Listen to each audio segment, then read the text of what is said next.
The gentleman from Massachusetts is recognized. Mr. Speaker, let me first thank the gentleman from Oklahoma, the distinguished chairman, for yielding me the customary 30 minutes, and I yield myself such time as I may consume. You are recognized. Mr. Speaker, with less than a week from default, we have been rushed back to Washington because Republicans decided they wanted to waste months playing games with the debt limit. They said if Democrats and President Biden didn't give House Republicans everything they wanted, they were prepared to push the entire economy off a cliff, causing catastrophic, lasting, irreparable damage to America, even though the GOP voted 3 times to prevent default when Donald Trump was president, even though 97% of the debt was accumulated before President Biden took office, and over a quarter of the debt was accumulated under Donald Trump, even though Republicans had no problem adding trillions to the debt with their giveaways to big oil and to Wall Street CEOs and lavish tax cuts for the very rich. Now they choose to play Russian roulette with our economy. Frankly, we should not be here. We should have taken care of this months ago. But once again, Republicans are demonstrating that they cannot govern. Now let's rewind to the end of 2017, the last time Republicans held a majority. They left our government with the longest shutdown in American history. Now, here we are today dealing with a totally manufactured crisis that jeopardizes the full faith and credit of the United States. Both then and now, Democrats have had to be the adults in the room to come in and clean up Republicans' self-made mess. Every time Republicans are in charge, Mr. Speaker, they screw things up. I want to thank President Biden and Shalonda Young and Steve Ricchetti and Louisa Terrell and Ashley Jones and Alicia Moult-West and the White House team, as well as Leader Jeffries and his staff for their leadership throughout these negotiations. I'm sure it wasn't easy working with our Republican colleagues. I saw reports that White House staff was holed up in a stuffy room late at night and early in the morning, arguing for hours on end with Republicans. All I can say, as a longstanding member of the Rules Committee, welcome to the club. But because of their efforts, Mr. Speaker, this bill is a lot less awful than it could have been. Now, that said, I have some very real, very serious reservations about this bill. There are better ways to deal with our deficit than to further burden our nation's most vulnerable. We could make sure the wealthy and well-connected pay their fair share. Let's close the tax loopholes that millionaires and billionaires and corporations exploit. This bill does the opposite. It cuts IRS funding that would have kept big corporations and the top 1% in check. We have some of the wealthiest corporations on the entire planet, and they pay little to no taxes. They should at least pay the rate their lowest paying workers pay. Or what about the military budget? 60 Minutes covered a story a couple of weekends ago where a former Pentagon official talked about the insane price gouging taking place at the Pentagon. He told us that the Pentagon overpays for almost everything. In one example, the Pentagon paid $10,000 for a $300 oil switch. But we're hearing from the Republicans that we can't find any savings from the bloated Pentagon budget. Really?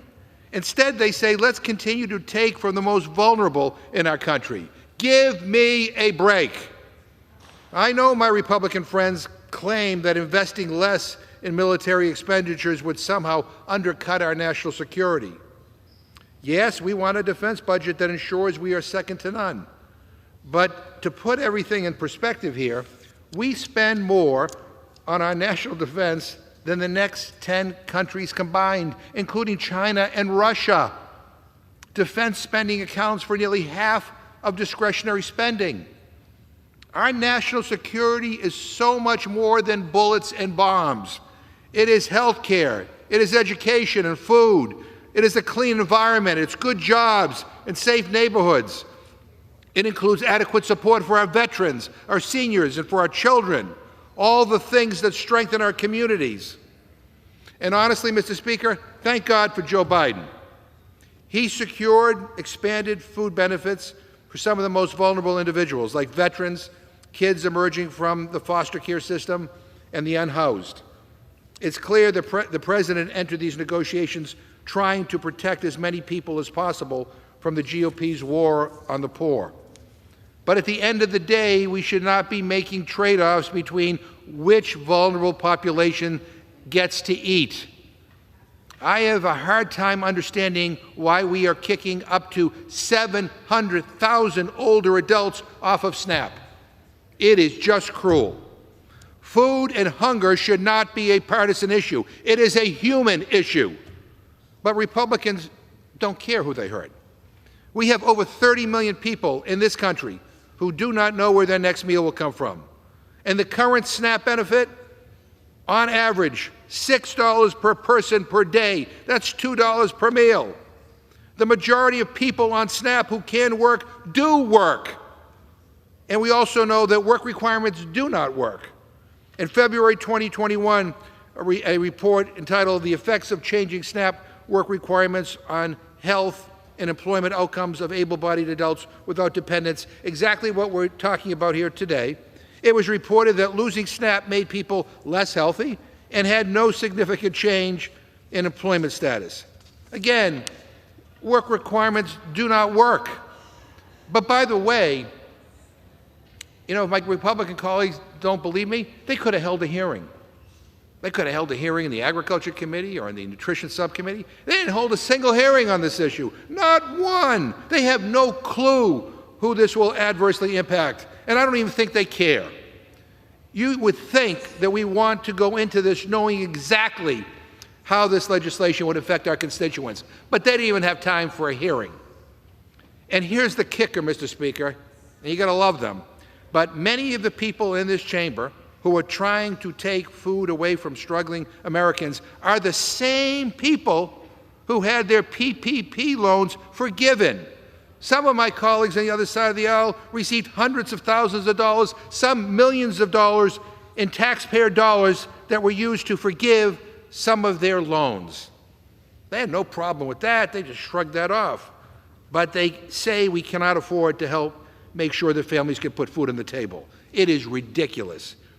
And I also have issues with the anti-environmental language in the deal. The bill slashes key NEPA protections, approves the Mountain Valley Pipeline, it doesn't include transmission reform.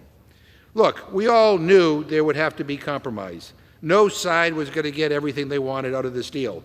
But Republicans have used this manufactured crisis to force policy changes that are so unpopular that they could not possibly get them through on regular order.